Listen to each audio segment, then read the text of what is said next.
సూర్యుడు మన సూర్యమండలంలో లేకపోతే ఏమవుతుంది? పదండి తెలుసుకుందాం.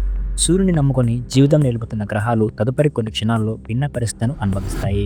ప్రపంచం మొత్తం అంధకారంలో మునిగిపోతుంది. ఎక్కడా సూర్యుని కాంతి ఉండదు. కాంతి లేకపోతే ప్లానెట్లు చల్లబడిపోతాయి. గ్లేసియర్లు ఏర్పడతాయి. సూర్యుడు ప్రాముఖ్యతంగా గెలాక్సీ యొక్క గ్రావిటేషనల్ పుల్ను నిర్వహిస్తాడు. అతను లేకపోతే గ్రహాలు తమ ఊగిసలాటను కంట్రోల్ చేయలేవు. అది వలయాలు తేలిపోతాయి. గ్రహాలు తమ స్థాయిని తప్పించి స్పేస్లో బిలియన్ల మైళ్ళ వరకు తిరుగుతాయి. సూర్యుని వేడి లేకపోతే భూమిపై జీవితం సజీవంగా ఉండలేం. భూమి బాగా చల్లబడిపోతుంది. 24 గంటలలోపు ఉష్ణోగ్రత -73°C వరకు పడిపోతుంది.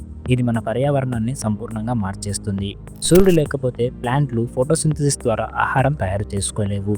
ప్రకృతిలో జీవాలు కొంతకాలం ఉండగలవు, కానీ చివరికి జీవాల అస్తిత్వం కోల్పోతాయి. సూర్యుడు లేకపోతే మనం జీవించలేం, ఉండలేం, చాలా కష్టం. సూర్యుడు వేడి, కాంతి, ఫుడ్ చైన్కు ముఖ్యమైనదని మనం మర్చిపోకూడదు. ప్రపంచం అంధకారంలో ఉండి జీవుల సంక్షోభం ఏర్పడుతుంది.